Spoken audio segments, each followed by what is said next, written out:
It's been a weird fight week for you, where guys have been very out of character and weird things have happened. You think? So first, I hate to ask this question first, but can you clarify what the heck happened there with Rampage there in the cage at the Who end? knows? I was walking out, and then there was this big fat guy at the where the gate opens up, and he's saying something like, "You did that shit on purpose," or whispering or whatever. And I finally got that out, understood that, and then he's trying to fight me in there. So I didn't even know what was going on. We went through the whole debacle of that the non-eye poke or the nose poke.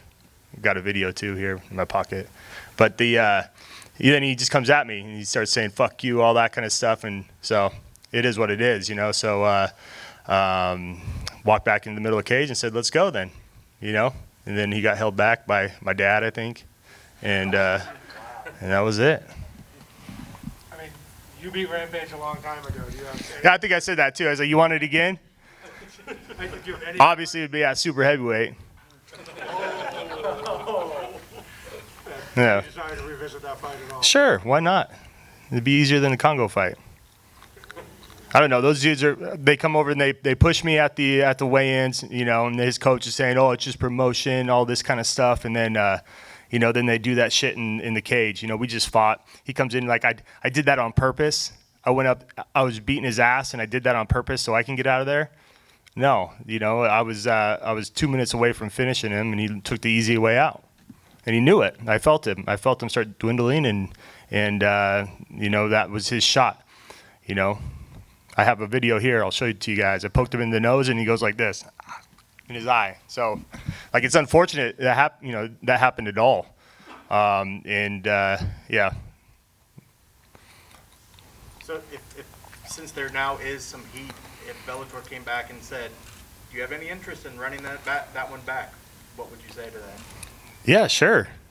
I'm open for everything. We'll see. There's a lot of interesting fights. That's what kind of sucks. I was, like I said, I felt like I was a couple minutes away from, defending the heavyweight title and moving on, with a win there. Instead, I get a no decision. When I went out there and I dropped him with a jab, dropped him with 2 left hooks, then dominated him on the ground. But, it is what it is. I wouldn't be sitting up here and being mean or whatever to these guys if they, didn't pull the shit they did, and it is what it is.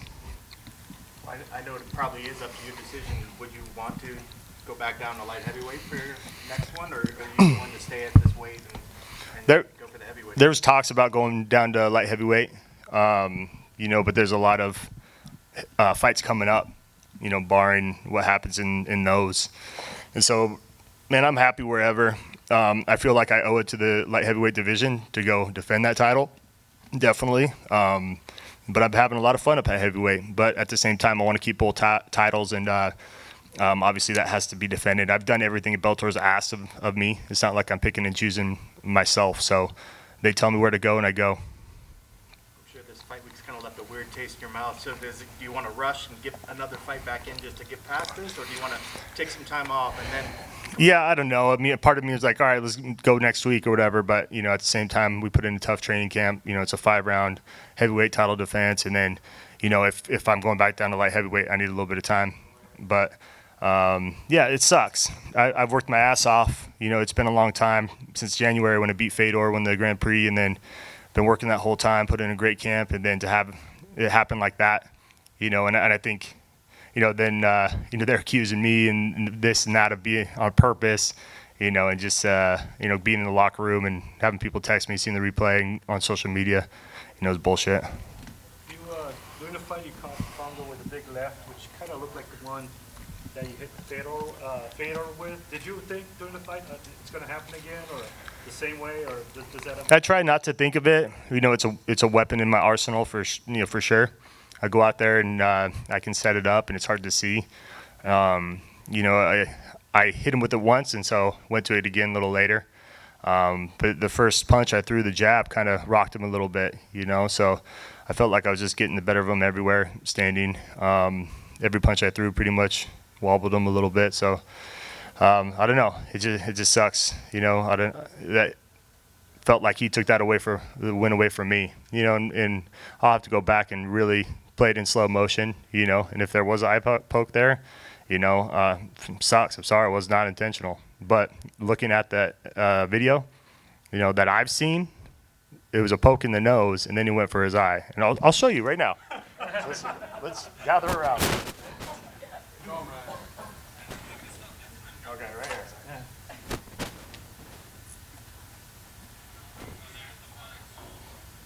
Right? In the nose, in the nose. All right? So, once again, right in the nose. He's holding his left eye. Who's commentary? I don't know, that's a... Shout out to Head Kick Audio on Twitter. I don't know who that is. Ryan, you've almost been like the perfect model of a very talented fighter that changes promotion. You seem very happy. You've been on fire. I mean, you have been obviously flawless since you've made the move. Is that, do you think, just an appreciation of you knowing that the promotion appreciates the talent like you, or was it you finally getting your chance? Yeah, you know, it feels good. Obviously, you know, being experienced in more fights, it you know, it catches up with you. And I think my mentality since my last loss, it was like, all right, I'm gonna have fun now. I'm gonna enjoy it, you know. And then I fought 2 fights in UFC, and then I came over to Bellator, and I loved every second. You know, I had a just like a new outlook on MMA. You know, I was treated really well. Everybody here, you know, I call a friend, and it's been awesome. And I love walking out there and representing Bellator and stepping in that cage every time. It's been a blast. Would you entertain running it back with Kongo? I don't know. I would entertain it. I mean, how the fight was going, you know, going in there and feel. It's always nice to go in there and feel somebody. You know, usually it's one-off fights, you know, and you kind of know in the rematch or whatever. But like I said, I was dominating every second of that fight. And if wants to do it again, I'd definitely entertain that. So when the commission waves off the fight because he can't continue and it's deemed a no contest, I guess, does it go through your mind like they might think I did it on purpose, they might try to DQ me? I mean, what are you thinking at that moment? Because it took like forever, right? Yeah, I mean, I'm an MMA fan, but I'm not a huge fan where I know all the rules and all that. You know, I know the rules that keep me safe and what I need to do and whatnot, but even on some decisions, I'm like, what's a majority decision, you know?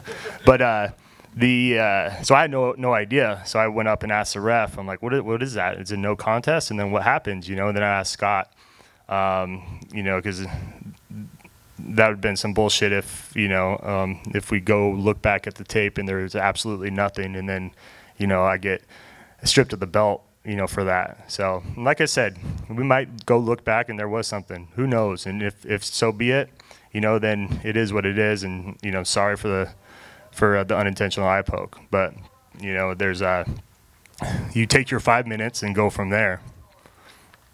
And supposing you take a few months to go back to 205, like one guy who's in Bellator right now who you fought at 205 was Machida. Mm-hmm. He's been fighting lighter, but I'm sure he would go back up. Yeah, I think there's talks about couple potential matchups. He's fighting Musasi. You see what happens there, and then Nemkov fighting Cavallo. You know, there's some interesting matches going on there, but they got to play out. You know, but they're playing out soon, so we get to watch that and kind of roll from there. Ryan, at a media day, I remember asking like, what kind of statement you wanted to make against Cheick Kongo and beating him. And I remember you were saying that, you know, there are some people who feel you aren't a top heavyweight. Unfortunately, this wasn't the result you wanted. This didn't play out how you wanted. But with the way you hurt Cheick with those 2 left hooks and the way you took him down, do you feel, in a way, that's a statement that you're fighting these big guys and you can hurt them with punches like that? You can take them down to the ground. So do you feel that's somewhat of a statement you made? Yeah, you know, yeah, and I feel I'm just proving it to myself every time we go in there too. Like, you know, I'm like, okay, how am I going to feel with a big dude like Mitrione, you know? And I feel great, and I feel stronger than everybody. I feel faster. I hit just as hard, if not harder, you know. And you know, I literally have not been punched in the face in 4 fights at heavyweight, you know. And so it's been fun, you know. And sorry, I forgot your question. What I was asking was, even though this wasn't the way you wanted. Oh yeah, I think people see that out there. You know, yeah, it ended in an you know, no contest, whatever. But what was happening out there before? you know, and then that was only just going to get worse for him.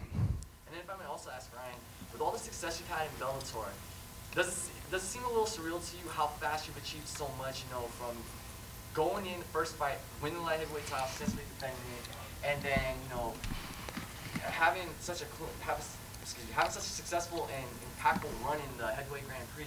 Does it sometimes seem surreal to you, all the success? It does and it doesn't. I always thought I could, you know, if I had the opportunity, it's all about opportunity. If I have that, I believe I could, you know, grab that and run with it. And so that's what was given over here with Bellator. I came over and I got to fight for the light heavyweight title, Madison Square Garden, won that, defended it, went to the Grand Prix, you know, and then won that. And then, you know, going into this fight, just believing in myself and having fun over here, and that's it, really. You know, I'm reinvigorated, and I feel like I'm in the prime of my career, and mentally and physically. Yep. Thanks, Jeff. Hey, guys.